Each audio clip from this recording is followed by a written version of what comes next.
Okay, everyone, and this is kind of a nice time to talk about historic homes in Dighton. First, I'd like to introduce the other members of the Historical Commission that are here tonight. I'm the chairperson. Rafa Delphin up here in front is the vice chair and the acting clerk. And Pat Olson is here. She's a member. Irene Alley is here and she is a member too. Ron Smith is not here. He's our other member. But in case you're interested, we have 2 vacancies. And all you have to do if you're interested in history and want to work with us, you have to fill out a volunteer form from Town Hall. We'd love to have you. So we're here to talk about Dighton's historic homes and the survey that we did in 2022. Historic survey.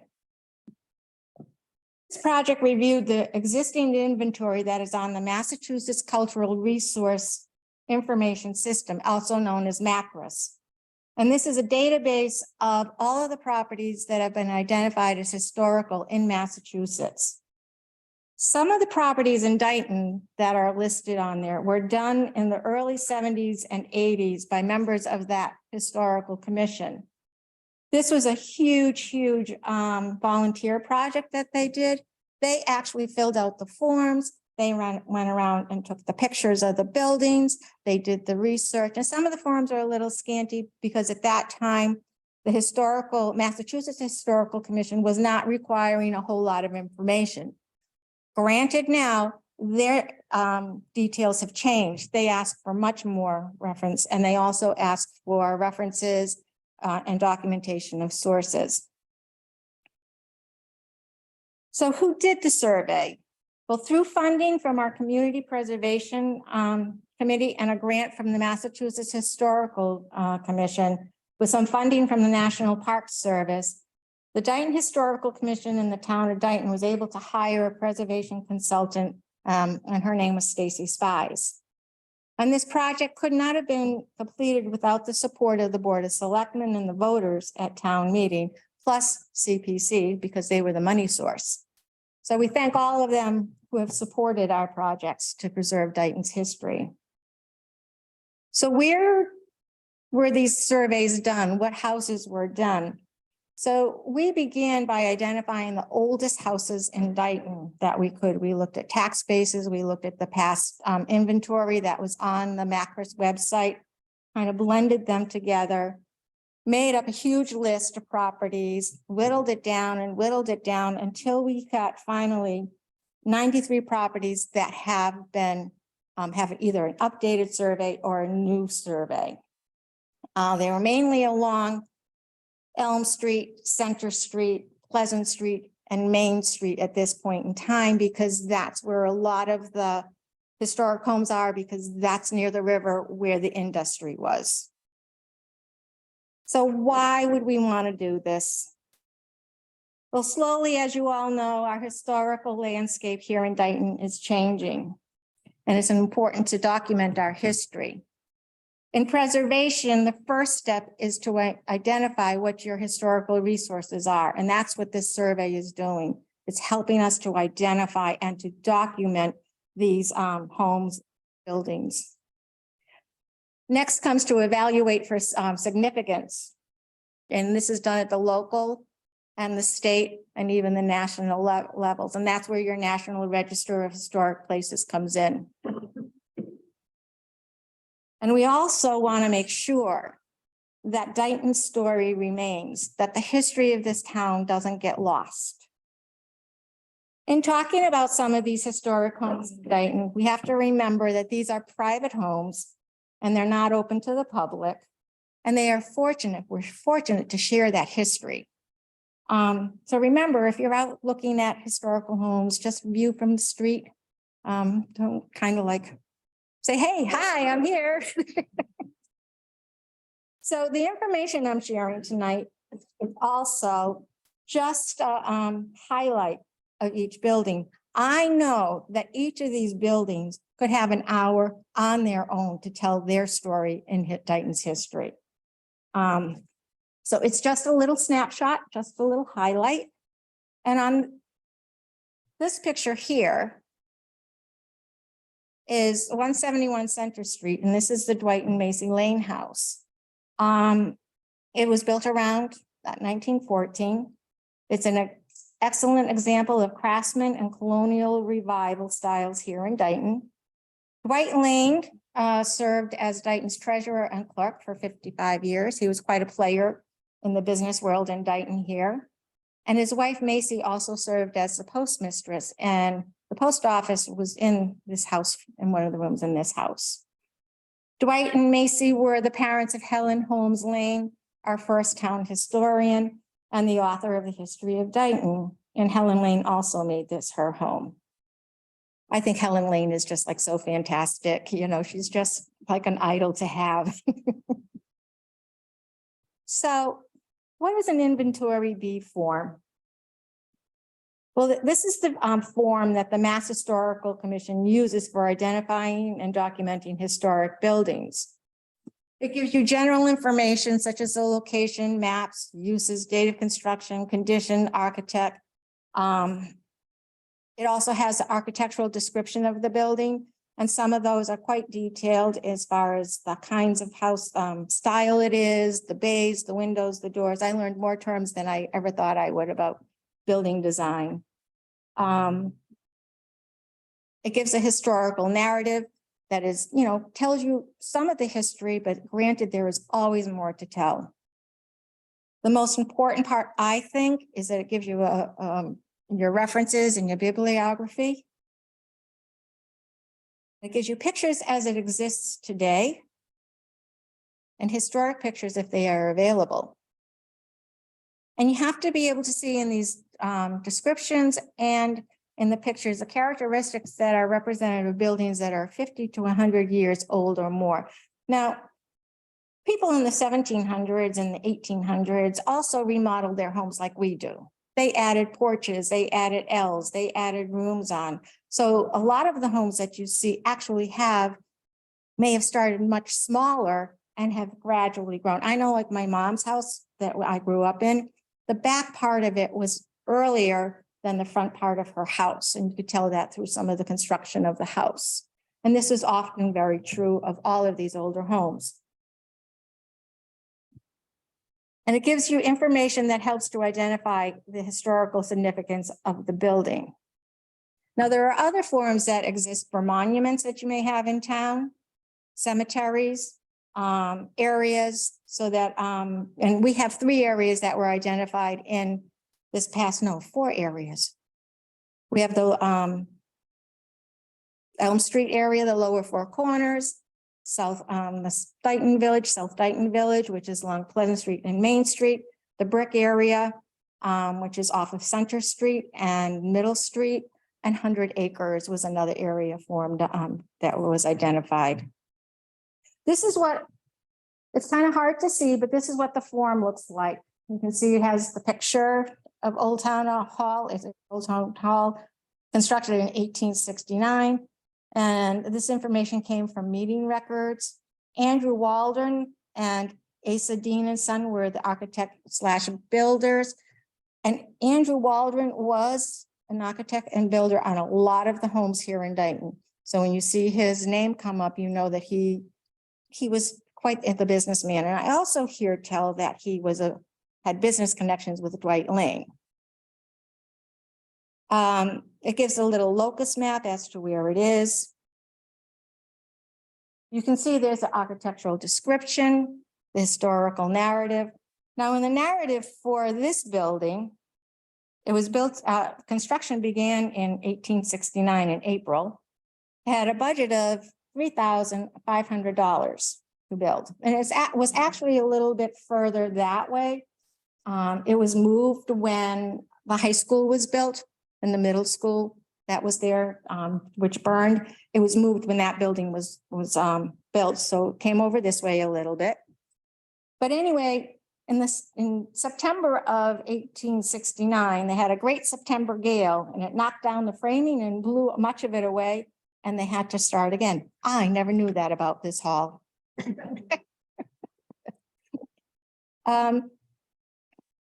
Here you can see the different pictures. It showed you the picture of as it is now, a picture from the 1912 bicentennial.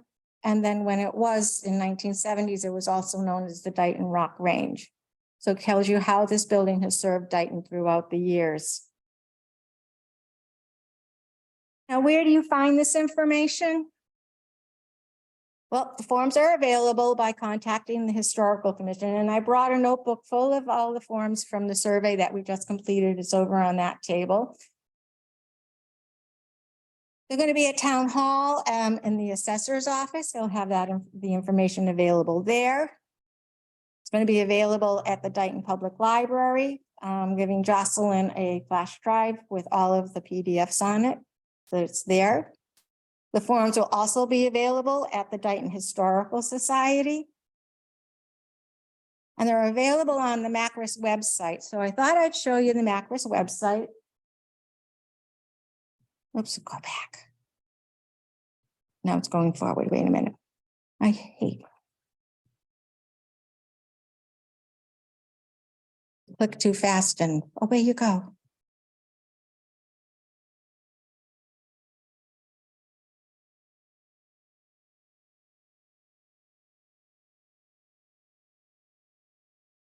So this takes you, this is the Macris website. It's under the Massachusetts, Commonwealth of Massachusetts website.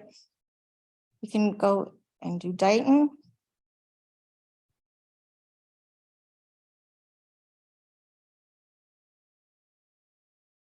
And it lists all of the areas first. It has all of the old forms, and they're slowly getting the newer forms that were done onto the website as they digitize everything. Has all the Mount Hope finishing companies. Let's go to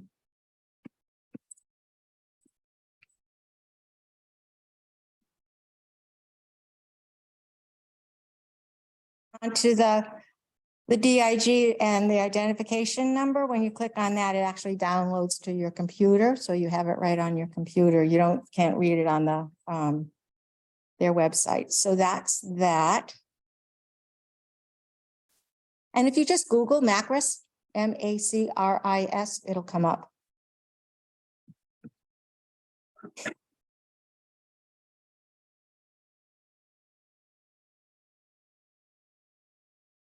Of course, now it's going to make me go through this whole thing again. Okay. The other place you can find it is on the assessors page, the Town of Dighton's assessors page, and on the left-hand column, it says GIS maps. And this is the link to that. This is what the map looks like. It's very hard to read. We also have a copy over there to look at, even enlarged. It still is hard to read. I have a larger one that will be at the assessor's office. So you click on that.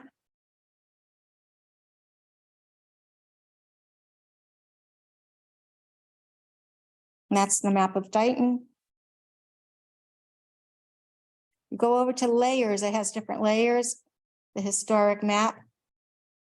It has, the dots are, now I have to move this. All the homes that have been identified.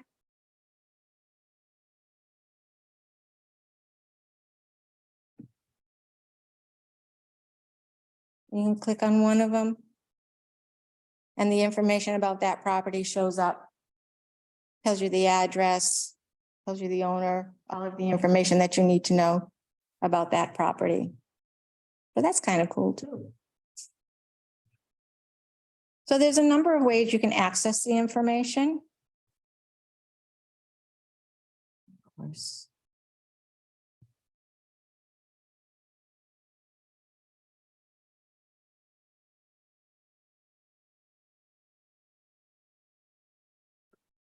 So we have two National Register of Historic Districts here in Dighton. One's on Water Street, the Coram Shipyard, and the other one is the Wharfs District along on Pleasant Street. This is the shipyard, Coram Shipyard, and this is the Wharfs District. This house is the John Hathaway house at 2120 Water Street. And this house right now was for sale. And it's just sitting there. So it was so sad, so sad. Anyway, it was possibly built circa 1700, possibly earlier. John Hathaway was a partner with Thomas Coram at the shipyard. Later, Jeremiah Jones lived here and operated a store. Major Charles Whitmarsh also resided here and ran a store. And Charles Whitmarsh was a businessman in Dighton. He had not only the store, he was involved with shipbuilding and a few other things here in town. Later owners included William Wood and Dwight Lane. Here, if you look at the Thomas Coram house on the right, this house is around 1699, and that's why it may be the Hathaway house is actually from 1699 circa there, because Thomas Coram and John Hathaway were partners at the shipyard. Thomas Coram, of course, we all know he was the philanthropist from England. Actually, he went back to England. He moved to Dighton in 1693, and that's when Dighton was still part of Taunton, the South Purchase. So this shipyard was here before Dighton was incorporated. And then later, George Shove lived here in the 1800s, and he added the porch and the fence around 1880. The shipyard wharf is actually where the Taunton Yacht Club is, and it's an old stone wharf. It's that's probably around 1698. It's also referred to sometimes as the Whitmarsh Wharf, and I was always like, "What do you mean Whitmarsh Wharf? Where's But there, it's the same place." Shipbuilding was very important in Dighton. The maritime industry was a huge industry here. The Coram Shipyard closed about 1703. But the area still remained important for a lot of maritime related businesses. The Wharf's National Register District includes the Customs House, the Andrew Spooner House, the Eddy House, Darius Perry House, and the 3 wharfs along on Pleasant Street. And this is kind of a special area for me because I grew up on Pleasant Street. So this is the Customs House. It now has a porch, a farmer's porch on the front of it. It's at 2298 Pleasant Street. And this was the local customs collector's house. Dighton was the customs port until 1834, and then it moved to Fall River, or as it was known then, Troy. Elkanah Andrews built this house for his son Thomas. It was built before 1787. And a room in this house served as a customs office. Hadijah Bailey's was our first customs tax collector, and he actually ran his office out of the Hadijah Bailey's house, the parsonage for the community church up on Elm Street. So you're going to see Elkanah Andrews was huge in this town because he also built the Elkanah Andrews James Spooner House at 2308 Pleasant Street. It was built around 1770 and enlarged about 1870. Elkanah Andrews was a sea captain, and he participated in the trade with the West Indies and South America. He served on many committees here in Dighton in his time period, and he may have been, at his time, the richest man in Dighton. In 1803, the house sold to the James Spooner family, and they were a wealthy family from Rhode Island. And the Spooner family actually owned the house until the 1970s. This is a picture of the Eddy House at 2320 Pleasant Street. It too was built by Elkanah Andrews before 1787, and he built it for his son Elkanah Jr. Later, Darius Perry bought this house for his daughter, Mary Perry, who married William Eddy of Somerset. William P. Eddy, their son, married Leela Cobb, who lived in my mom's house. They opened up the Eddy House. Now, the Eddy House was the place to go. It was a resort, a summer resort. It was like people flocked here. They would come for the summer in Dighton along the river, from Fall River, Providence. They had fine dining. They would be out on the wharf, you know, there was a gazebo there, boating. It was a wonderful place to be in Dighton.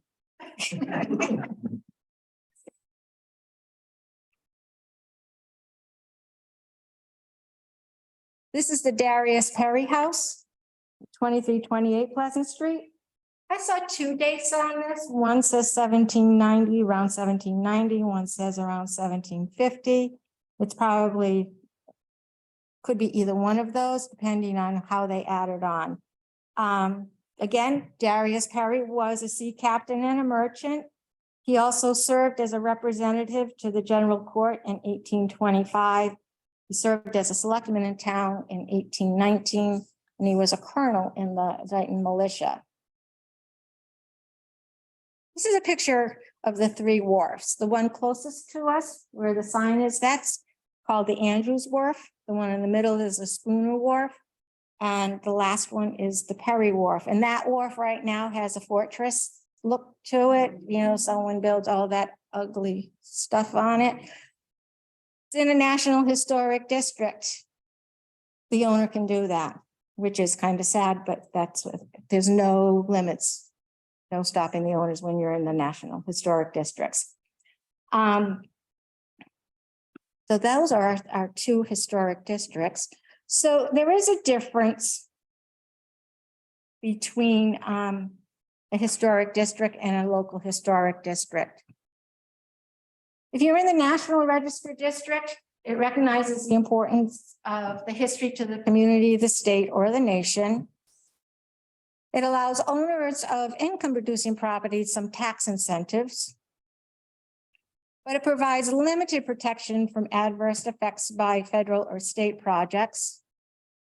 And it does not limit the owner's handling of the property at all. You can add to it, you can demolish it, you can paint it purple. It doesn't, the national, that's only honorary. But there are over 900 National Register districts here in Massachusetts. A local historic district is more effective at preventing historic losses. The steps for the districts are outlined in the Mass General Laws, Chapter 40C. And it's a local bylaw that's established by town meeting with a 2/3 majority. So that means it would have to go to one of our annual or special town meetings. There's no review of the interior. If you're in the National Register district, you can be a house by yourself. If you're a house by yourself, they want to know about the interior. They ask for pictures of the interior. If it's an area form, they just do the exteriors of the homes. A local of the interiors. There are over 200 local historic districts in Massachusetts. So now we have our historical marker program that the commission started. We established this in 2019. The Winslow Davis House was our first marker. We did this to educate the community and the tourists about Dighton's history. It honors our historic resources in Dighton. And there are 7 homes in Dighton that have historical markers on their homes already. So tonight, I thought we would have people come and talk about their houses. So the first one is at 400 Lincoln Avenue. It's Eugene Rowe's house. And Rafa is the co-owner with Dan. And Rafa's going to tell us a little bit about his house.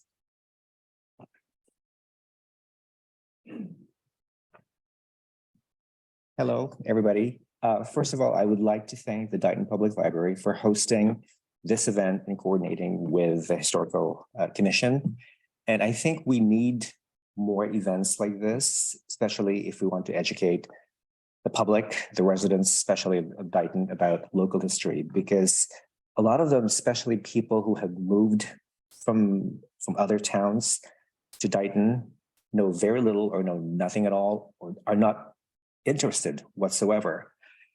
let me tell you about a little bit history about this house. Dan, my partner, and I used to live in Milton for 16 years, I believe.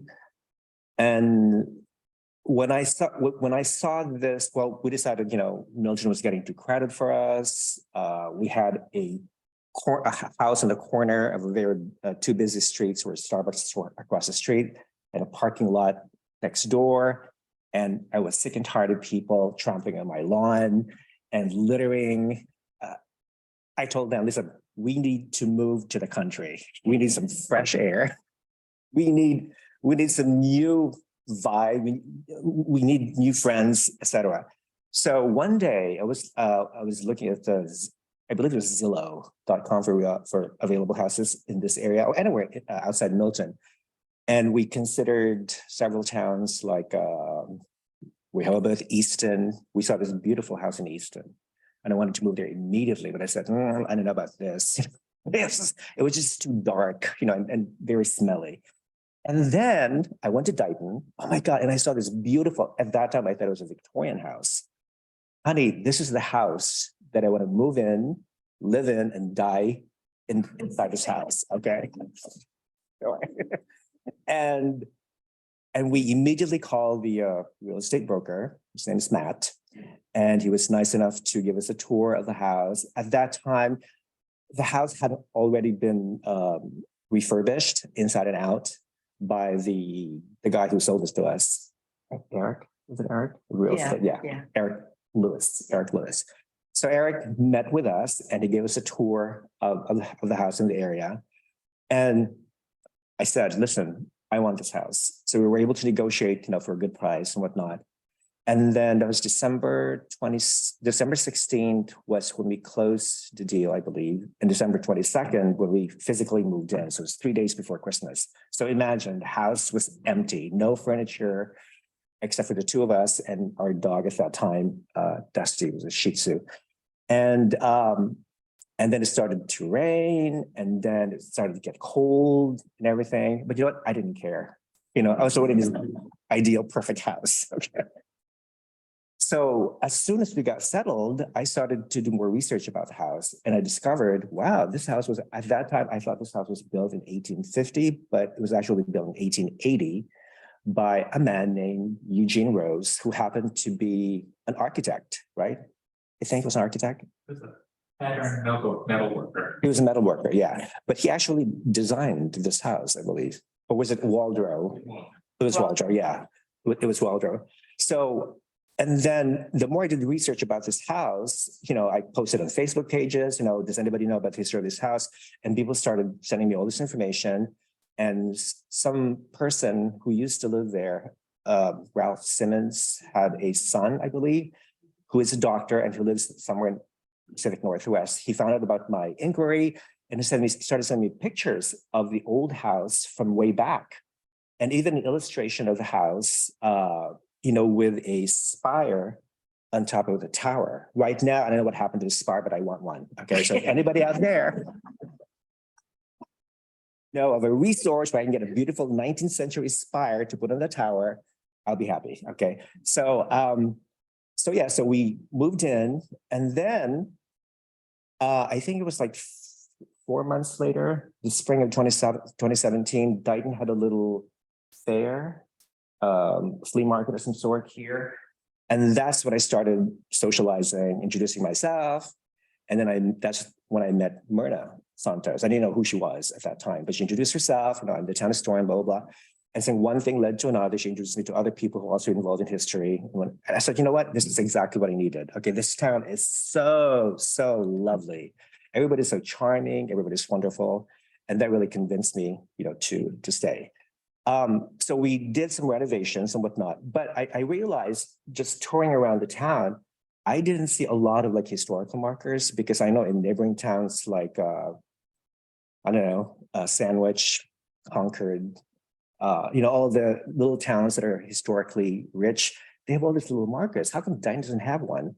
So I decided to, do some research, and I consulted with the Historical Commission. What do you think of the possibility of having a historical marker program in Dighton? Because I think we need one. There's so many houses that are so, old, but deserve recognition.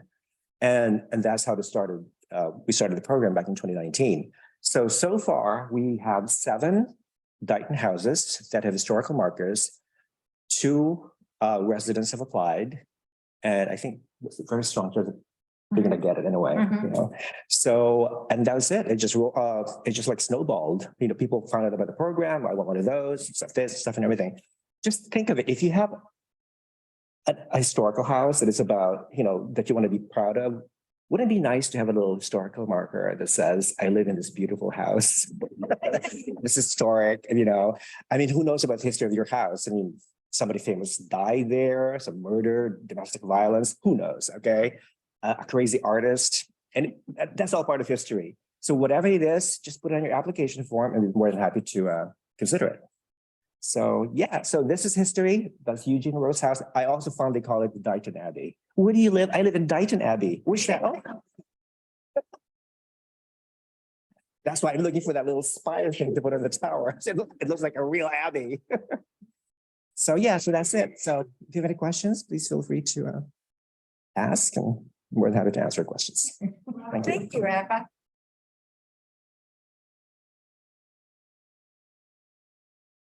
Renovating the outside, I have to say, is absolutely gorgeous every time I drive by. I love it. Are you talking about the walkway?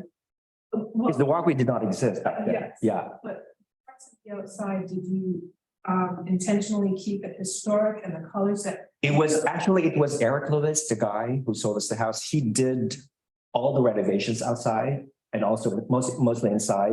We did some little renovations here and there, but he tried to remain loyal to the original architecture. And you see the dormer windows. That's very characteristic of Second Empire architecture. And I think this house was the only Second Empire style of house in Dighton, because I'd be like driving around, I couldn't see any similar house. So it's not a Victorian house, which I thought it was, but it's a Second Empire.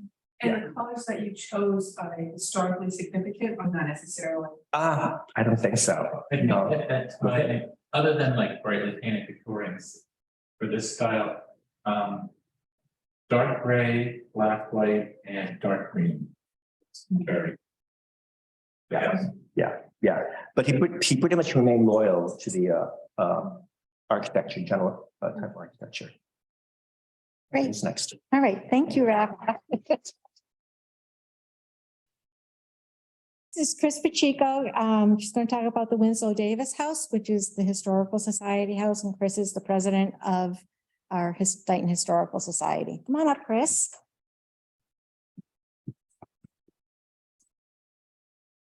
Hi, everybody. I'm actually going to talk about the Winslow Davis house, and then I'll talk about my house after Yeah, that. when I tell you to. Well, okay. The Winslow Davis house was built by Job Winslow. 1770 is the date on the beam attic. And when we had the Providence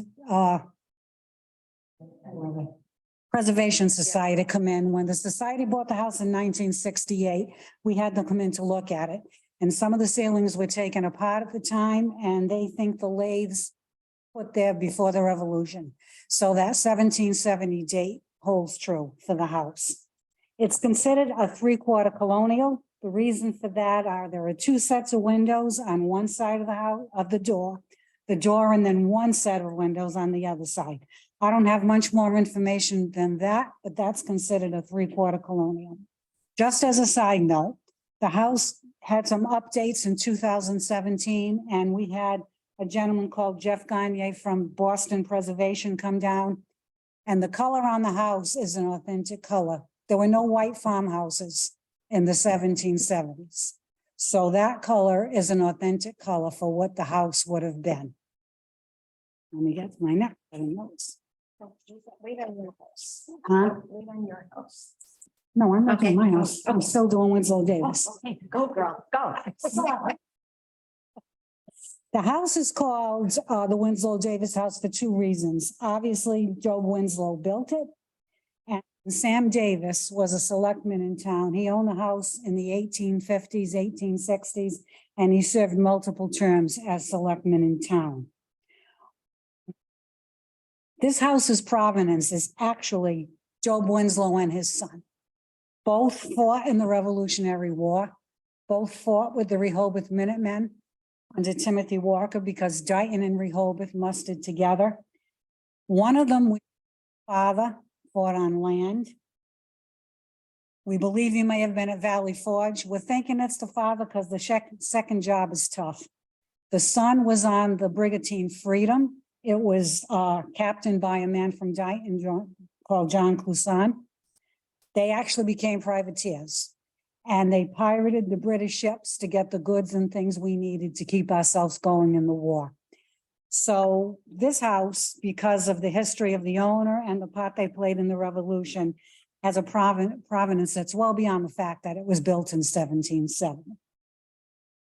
I got one more thing I want to tell you. I had them all numbered, so they go in some kind of order.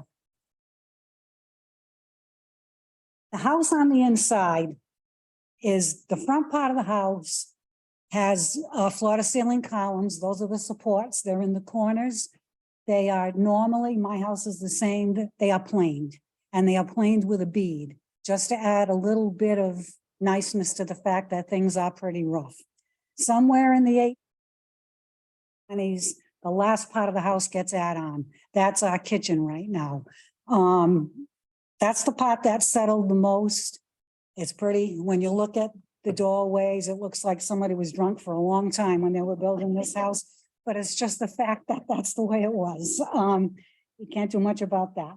But all in all, it's built well. It's survived a lot of years. It's still got a lot more years in it. And there is stenciling in that house. We still have some original stenciling. Preservation from Providence also confirmed the time frame somewhere again in maybe the 1820s or the 1830s. This is a farmhouse. People were not wealthy. And so there's no fancy wallpaper ever in there in the beginning. There's nothing that you would look at and say, wow, no fancy rugs. Animals stayed in the bottom. Children slept upstairs when in the summer, when there was no storage up there. In the winter, all the grain, everything they needed to store with their food was on the second floor. Everybody slept on the first floor. But there's stenciling in there, and that's probably an itinerant stencil. What would happen is someone didn't have a home. They were an artist. So they would travel town to town and paint for you stencils in return for room and board. So the stenciling, and there's still a little bit that's original, is there for you to see it. And then some of the ladies in the 1960s, early 1970s, when the house was bought by the society, decided to duplicate it. They had it drawn out. They repainted the whole thing so that it looks just like the stenciling that was done in that room at the time. That's what I have to say. Awesome, thank you.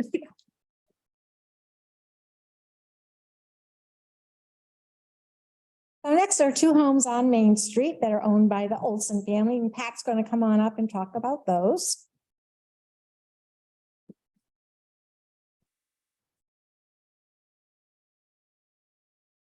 There are no spires on either house.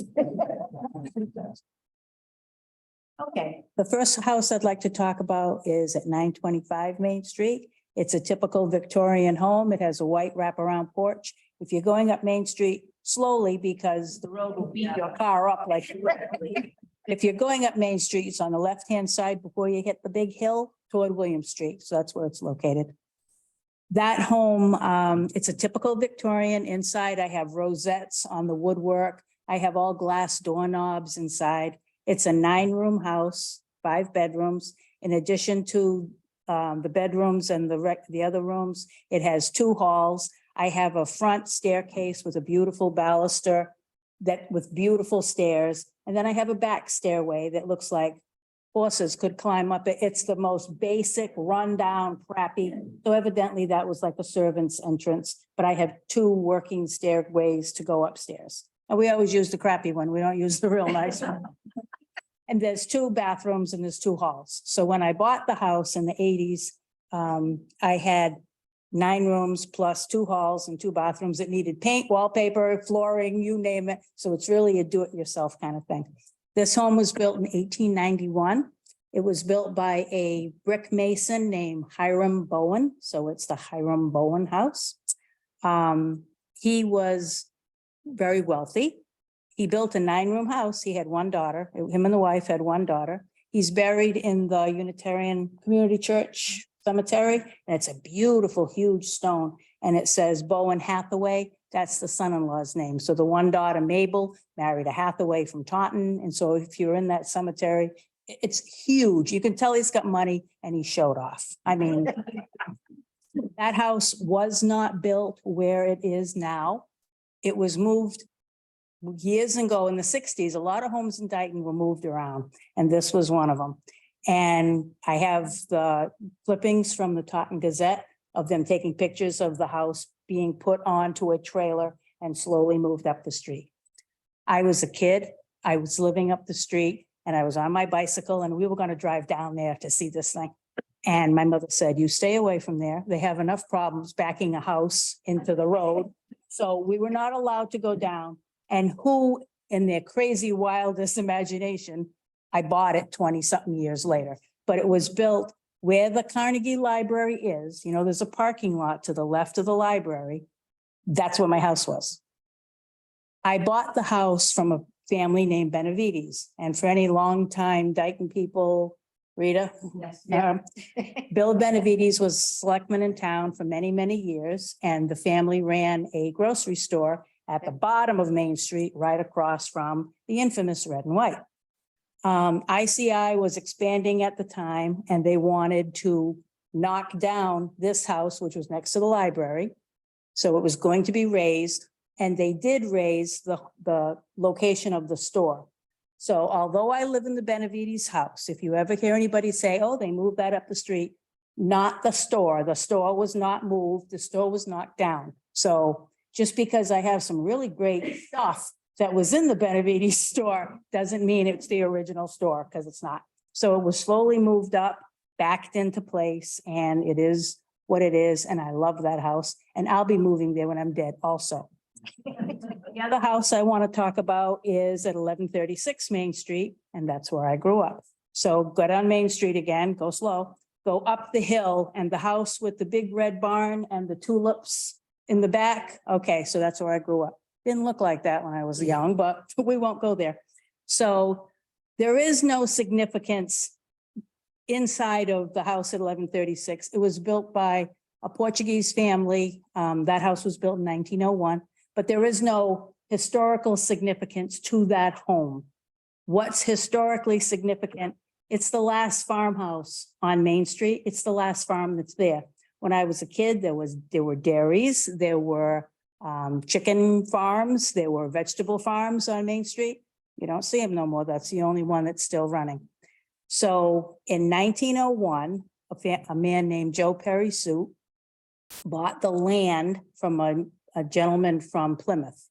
And then he and family built that house. Nothing special, 3 small bedrooms, nothing inside that would warrant, would never put a spire on there, never. It's just plain, it's just a plain house. However, the 27 acres of land that Joe Perry Suit bought remained with the house. He farmed it. He had, in one of the old town books, it talked about him having a horse and 2 cows. And that's what they ran. They made their livelihood from a horse, 2 cows and some dirt. I mean, they were poor farmers. That's what they were. Joe Perry Suit sold the house in 1951 to some newlyweds. My mother and father were married in January of 51, and they bought that house in April of the same year. So in the last 100 years, there's only 2 families that have lived there. So my father bought it. My father did not farm as a full-time occupation. He made us, he made us. That was a hobby for him and for us, evidently. So my father was a machinist. So it's not like he was home all the time. He would go to work, and my mother never had a driver's license. So she was sort of stuck there. There wasn't much on Main Street at the time. There was a party line for a telephone. You couldn't get your own private phone. There was an outhouse when they bought the house. My mother said there will be a toilet inside the house. There was an outhouse when they got there. So anyway, so since 51, my family has been there. My father used to raise butternut squash, and they used to have pick your own Italian tomatoes, and we used to get people from the Boston area.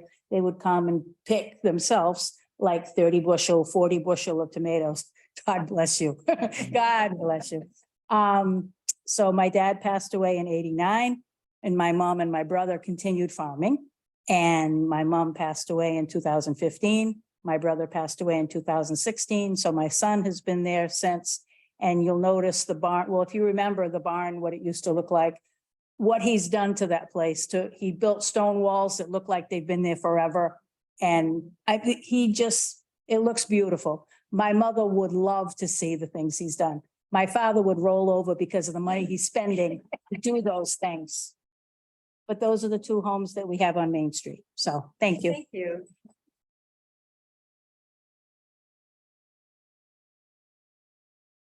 Our next house is the William Walker House on 624 Middle Street, and Joanne Racine, the owner, is going to talk about her home.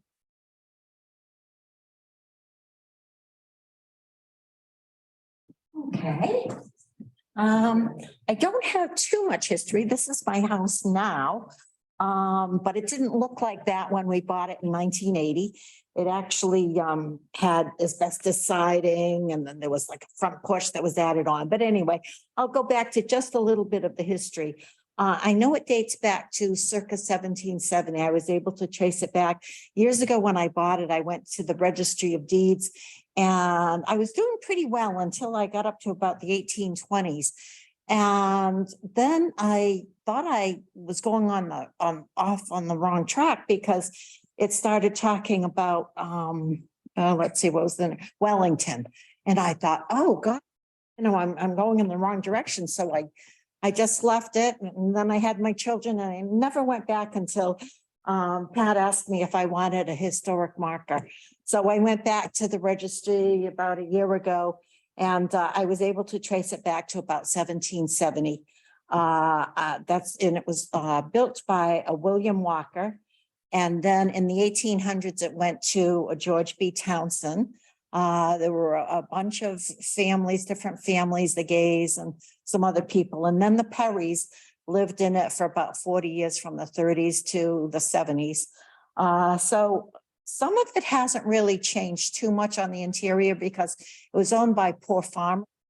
So they didn't really update it like some of the other houses where the people were wealthier.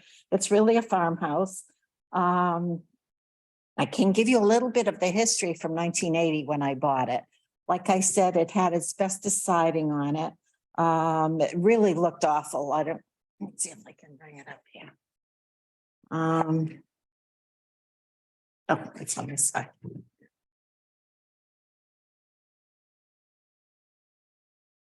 And so it was a gray asbestos siding. Some of the paint was coming off. It was used as a two-family. When we bought it, it had been used for like the last maybe 8 to 10 years as a two-family. And so, but we saw it as a diamond in the rough, because my husband and I loved old houses, and we saw that it was a center chimney colonial with 6 fireplaces. So because we loved it so much, we did a lot of work to it. Also, when we were trying to do some like paint and things like that, we did find some of the original stenciling that itinerants would do as they traveled the countryside. And we also found some faux graining. So they used to use combs to make some of the pine doors look like a richer type of wood, like maybe cherry or something like that. So we did find traces of some of that, but we didn't strip it all. My husband covered it with something. So in the future, if we wanted to uncover it, we could. Let's see. So my house, we were hoping we'd find some of the doorway. There was nothing there, but what we did uncover was the original. When we took off the porch, we did find the original large stone, and that was the front step from the 1700s. So we were happy to find that, but unfortunately nothing else. But my husband was, he was a purist, and he liked authentic thing. So what he decided to do was he literally made the archway on the door and the door. So what he did was he made a form and he used like a surfactant, like a downy fabric softener. And he actually over time steamed that door, that arch to make the arch. And so there it is. And he also did the pilasters. I remember going to a bank in Newport that was historic. And we actually measured the pilasters that come down so that we could duplicate it. And let's see. And then, like I said, he was a purist. So we bought when we bought it, it was actually like 1/1 window. So we bought the frames that are 12/12 without glass. And my husband had been saving old poured glass from windows that people had thrown out. And he actually cut all those little 12/12, the small panes and put them in because he wanted the wavy look. He wanted it to be authentic. We did find some of the original clapboards underneath the asbestos siding. So my husband took off those clapboards and stripped them and put, I think it was linseed oil on the back to protect it. It did need a lot of restoration. Part of the front wall was buckling. So my husband took out the bottom quarter of the wall and I can actually show you what it looked like. And he put in new vertical sheathing. Oh, here it is. So you can see that that's all new vertical sheathing. We put in all new windows and also there was a wall, like the fireplace wall in the parlor that was buckling. So he redid that wall. It's kind of a labor of love. It is a labor of love because nobody would do it if they didn't love their house. And just to end it, I just have a poem that I found in a book years ago and I love it. And it's for people who love old houses and it's called Fulfillment. And it says, the man who built this house of mine 100 years ago with Christian doors of smooth clear pine and chestnut timbers row on row, whose oxen hauled the brick and lime, who squared the hearth's broad stone, could not foresee that fate and time would someday make it all my own. Of course, he knew that it would stay here on its sturdy sills, long after his last spring should lay her fragrant mornings on the hills. So even if he did not know just who its owners were to be, I'll still maintain that years ago, he planned and built this house for me. Oh, So,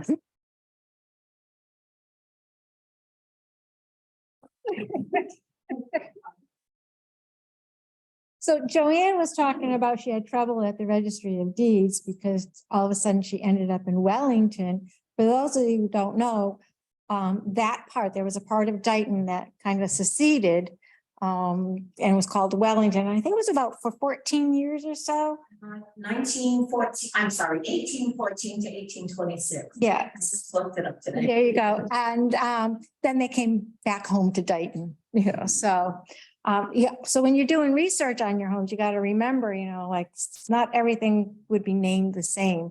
Go beyond, like look beyond, as Joanne found out. So our next house is the Reed Briggs house at 2150 Pleasant Street, and Karen Gannon, that homeowner, is going to speak about that.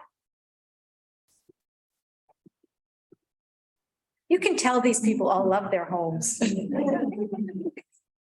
Not always. Not always.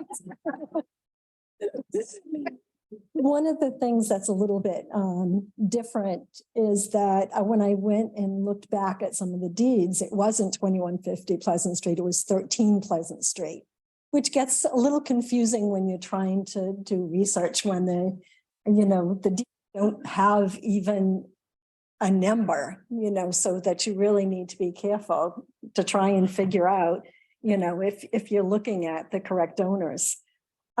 This house, we were able to find that the land was bought in 1829 from Charles Whitmarsh, who you've heard previously. And it was bought by Anthony Reed and his wife, Elizabeth Bliss Reed, and she's part of the Bliss family from Rehoboth. The first deed that we could come up with was in 1841, and it was actually given to us by the former owners. What we found was that the house was then bought by Charles Walker Briggs in 1841, and it stayed in his family for 115 years. So trying to go through the deeds to be able to say, okay, this person's inherited 1/3, this person's 1/8, and so forth. And then going through was, very tedious. But the mocker program at least gave me some incentive to continue. And when I really got interested was when I started to meet the people online that live there. To take a look through Family Search and those kind of websites, to find out, first of all, that they weren't necessarily very rich, and they had a lot of jobs, that they did farming and all of those kind of things. They invested in schooners when they had money. Some of them, they were called masters of the vessels that they were in. That part really was very interesting. When you look at my house, the end parts of it do not have the cellar underneath. So those were something that was added on. The cellar is only about half the depth of the house. So the house originally was very small. And the Reeds ended up having 11 children. So I imagine that was one of the reasons why they sold it, because I'm not sure that you would, where the bodies went, to sleep or whatever. And there's a stone foundation, but there's also floor. And so the slabs of stone are huge. They're like 3 by sometimes 4 feet, all placed. Every once in a while, there's little places where you can see there's just dirt and there's not stone that's exactly there. But there's only one time we ever had water, in our cellar. And I think it was when everyone in Dighton, a number of years ago, after 15 inches of rain, had some water, but it was only an inch or two. So it's very, very sandy there. And we just had a perk test and it looks like all the soil there is all sand. So I'm sure at one point the river had something to do with that. So certainly one of the things, that we like about this house is that we're really only officially the 4th owner. You have the Reeds, and then you have the entire 115 years of the Briggs family. And then Fred and Dot Robinson, they bought it in 1956, and then we bought it in 1980. So one of the things that we like about the house is because people didn't really do a lot to the house. The floors, a lot of them are the original wide pine floors, and we did have them refinished. And the person had said, you probably only have so many times to refinish these, so, be careful. And a lot of them have, certainly the historic, openings between the boards there where there used to be some places you can still see some of the rope that's there. But you'd have to tell my kids, you be careful, of what goes down that crack, because you may never see it again. And, we have certainly some interior chimneys in the walls that you can tell are certainly that old, but we've had to replace certainly the ones that you see outside. We also replaced the front siding. We had a problem at one point where the front door would not open or close. And so we had a carpenter come and said that the problem is the sill, it's rotted under the front door. And he said, but if I take it apart and the sills are all rotted, you might as well just sell this house. And what he found was that he broke 2 saws trying to just cut part of the sill, because he said, I don't know where this wood came from. He said, but this is original wood. He said, these sills are never going anywhere. he said, you just have to make sure that you know, protect where, you know, the doors are for that. And so we did find someone who loved old houses, who we had a fan that was old that had fallen apart, and he said, I would love it if I could build you one, you know, very similar to, you know, what others had talked about. And so that we were excited to at least have that fan again, which was part of the original house. We did a woman who came and said, I used to live in this house. I think her last name was Bright. It was probably a relative with, I think the last Briggs person who lived in our house was Alan Briggs Brightman, and said there used to be shutters on the house. I think you need to put them back. And I thought, well, that wasn't really in the plan. And I've never seen a picture with shutters on the house. So, you know, other than that, you know, a lot of the things, you know, are, you know, still there. It's not fancy woodwork that's there, so that you know that they really didn't have a lot of money originally. But I think that's about it. Thank you.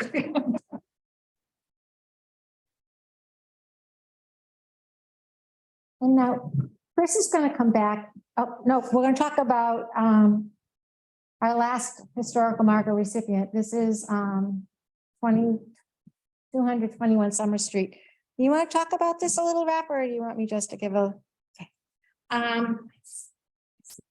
This is a Mount Hope Finishing Company house, and it's now owned by Vicky Piazza.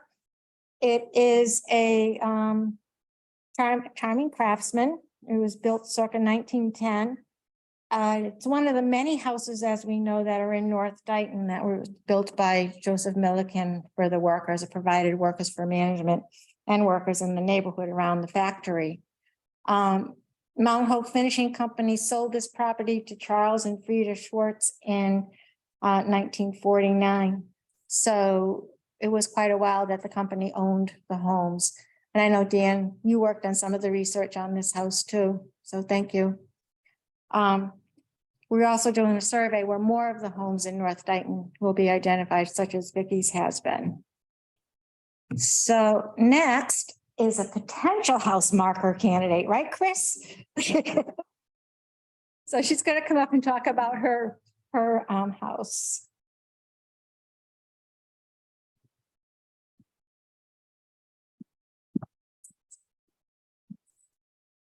So this house is known as the Wright Turner Farm. Benjamin Wright and his wife Miriam built the house at circa 1775. It has a small L on the back, which was the original part of the house. Still has its original windows.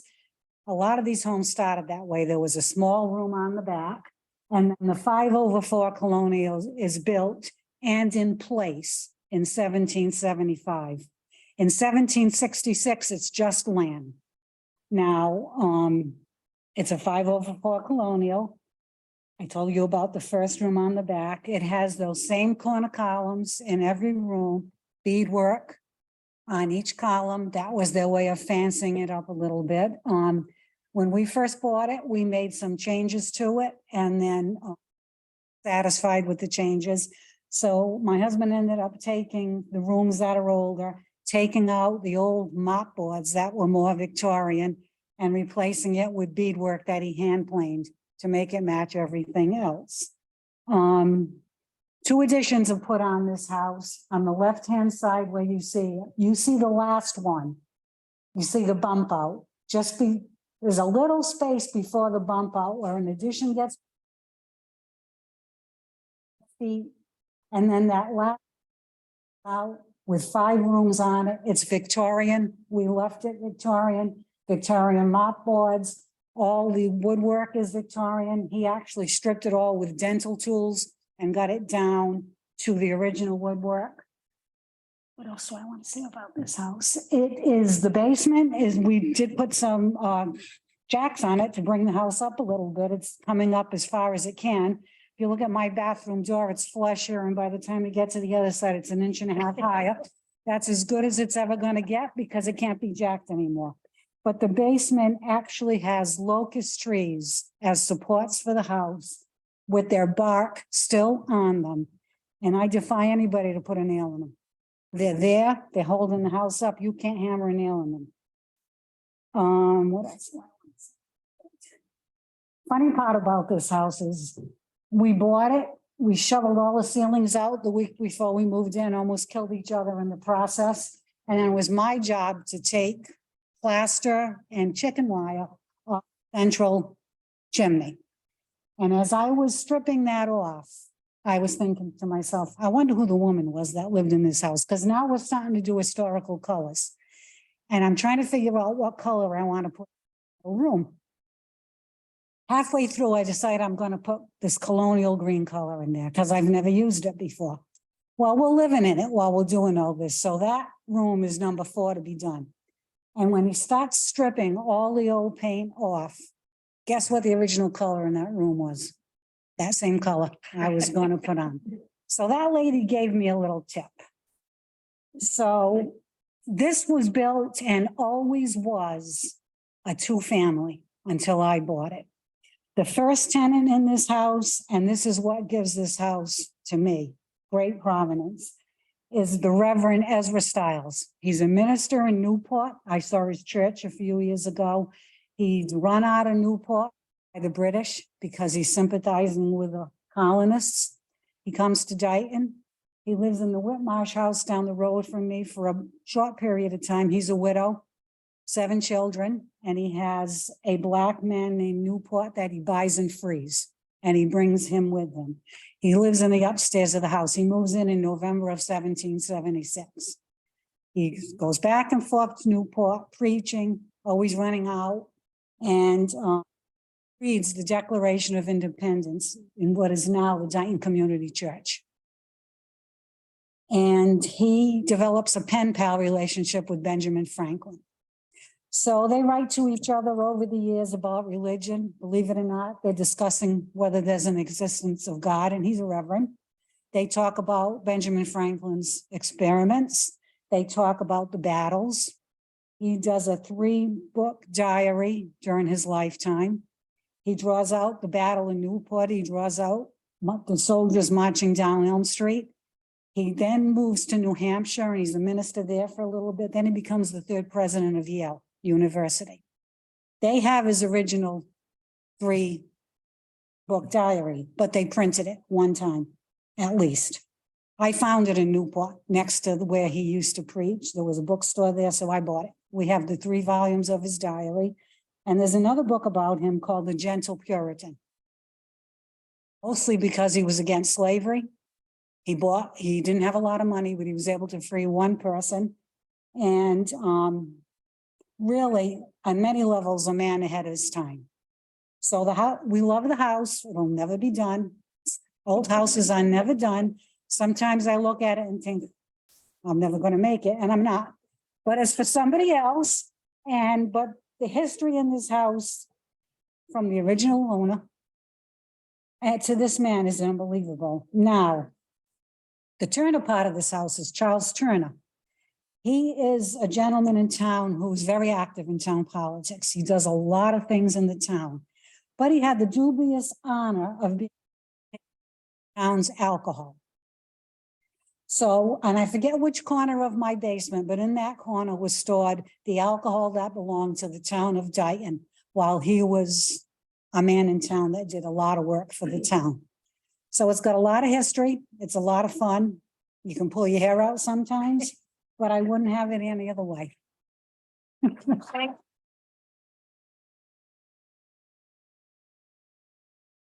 I think those stories are amazing. Each house has so much to tell, and we're very fortunate. And we're fortunate that we have good caretaker owners, that are taking care of the history and are caring enough to look into the people that lived in their homes. So, what's next? Well, the commission continues to work on the surveys. We're doing a survey update, and it has begun for the Mount Hope Finishing Company and Lincoln Ave in North Dighton. So we'll be seeing updated forms for that area. Once again, the CPC has provided funding for this project. The Historical Commission is reviewing the forms to prioritize what should be submitted to the Massachusetts Historical Commission for eligibility determination for the National Register. So there's a process. We take the forms, send them up to the Mass Historical Commission. They review them and they say, oh, we think this is eligible. Then send it or not, and give you the reasons why. And if it's eligible, then we get the lucky job to work to get the application for the National Register Historic Districts or just the home. And again, they recommend that you hire a preservation consultant to do this because of the detailed work for documentation. So that's an ongoing process. That takes a while. Once the National Parks determines that it's a National Historic Worthy, we're golden, but it's a process. And we're going to have discussions about local historic districts in town. Many of us believe that that's the only way to really preserve the history of Dighton, to have some control over what is happening to the outsides of these buildings. Because otherwise we're going to lose them. Now, we're always looking for more information about these historic resources, because like I said earlier, this is just a highlight. It's a snapshot. There's so much more to the story to tell. And that's it. And thank you for coming. If you have any questions, please ask them. I don't know if we can answer, but we'll try. We have the forms over there. There are also historical marker applications over. There are some pens for everyone to take and a little brochure about the National Register districts versus local historic districts for your information. And that's that. So, 50 years. and the Historical Commission has been in existence for 50 years this year. Yay.